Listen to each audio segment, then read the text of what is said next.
नमस्कार दोस्तों, आज हम बात करने वाले हैं एक ऐसी अद्भुत घटना के बारे में जिसने एक नन्हे से बालक को त्रिलोक का सबसे शक्तिशाली और अजेय योद्धा बना दिया। जी हाँ दोस्तों, हम बात कर रहे हैं पवन पुत्र संकटमोचन भगवान हनुमान जी की। लेकिन क्या आप जानते हैं कि हनुमान जी को ये असीम शक्तियाँ कैसे प्राप्त हुई? वो कौन सा क्षण था जब देवताओं को भी अपनी गलती का एहसास हुआ और उन्होंने एक एक करके हनुमान जी को वरदान दिए? आज हम इस रहस्य को विस्तार से जानेंगे।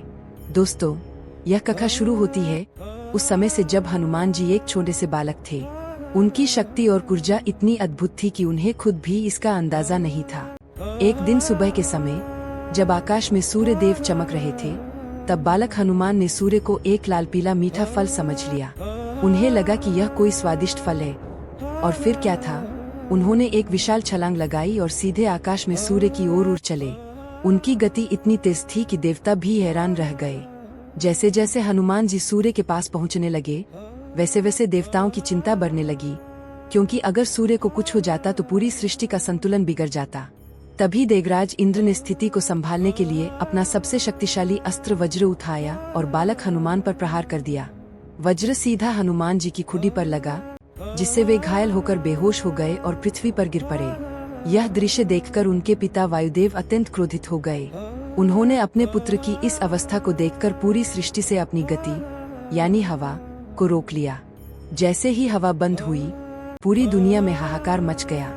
मनुष्य, पशु पक्षी सभी तड़पने लगे, क्योंकि बिना हवा के जीवन जब स्थिति बहुत गंभीर हो गई, तब स्वयं ब्रह्मा जी वहां प्रकट हुए। उन्होंने बालक हनुमान को अपनी गोद में उठाया और अपने स्पर्श से उन्हें पुनर्जीवित कर दिया। वायुदेव का क्रोध शांत हुआ, लेकिन अब देवताओं को अपनी गलती का एहसास हो चुका था। तब ब्रह्मा जी ने सभी देवताओं को आदेश दिया कि वे हनुमान जी को अपनी अपनी शक्तियों का वरदान दें, ताकि उनकी क्षतिपूर्ति हो सके। सबसे पहले इंद्रदेव आगे आए। उन्होंने हनुमान जी से क्षमा मांगी और वरदान दिया कि आज के बाद उनका वज्र भी हनुमान जी को कोई नुकसान नहीं पहुंचा पाएगा और उनका शरीर वज्र से भी अधिक मजबूत होगा।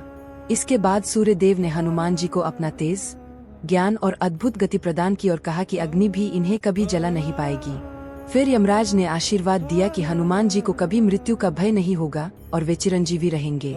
इसके बाद कुबेर ने वरदान दिया कि हनुमान जी कभी भी युद्ध में पराजित नहीं होंगे और उनकी गदा हमेशा अजय रहेगी। वरुण देव ने आशीर्वाद दिया कि जल भी हनुमान जी को कोई नुकसान नहीं पहुंचा पाएगा। विश्वकर्मा जी ने अपने सभी दिव्य अस्त्र शस्त्रों से हनुमान जी को अभयदान दिया और कहा कि उनके द्वारा बनाया गया कोई भी अस्त्र हनुमान जी को हानि नहीं पहुंचा सकेगा। अंत में ब्रह्मा जी ने हनुमान जी को सबसे अद्भुत शक्तियां प्रदान की। उन्होंने उन्हें इच्छा अनुसार अपना रूप बदलने की शक्ति दी, जिससे वे छोटे से छोटे और बड़े से बड़े रूप में आ सकते हैं। साथ ही उन्हें यह वरदान मिला कि कोई भी बंधन उन्हें बांध नहीं सकता। स्वयं भगवान शिव, जिनके अंश हनुमान जी है, उन्होंने उन्हें अपनी असीम शक्ति और भक्ति का आशीर्वाद दिया। लेकिन दोस्तों, इन सभी शक्तियों के साथ हनुमान जी को एक श्राप भी मिला था।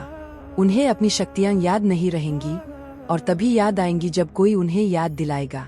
यही कारण है कि रामायण में जामवंत ने उन्हें उनकी शक्ति का स्मरण कराया था, जिसके बाद उन्होंने समुद्र पार कर हनुमान जी की यह कहानी हमें एक बहुत बड़ा संदेश देती है कि शक्ति का सही उपयोग हमेशा सेवा और भक्ति के लिए होना चाहिए, न कि अहंकार के लिए। हनुमान जी ने अपनी असीम शक्तियों का उपयोग केवल भगवान श्री राम की सेवा में किया और आज भी वे अपने भक्तों के संकट दूर करते हैं। अगर आप भी हनुमान जी के सच्चे भक्त हैं, तो कमेंट में जरूर लिखें जय बजरंगबली और वीडियो को लाइक और शेयर करें। और ऐसे ही भक्ति से भरे वीडियो के लिए चैनल को सब्सक्राइब करना ना भूलें।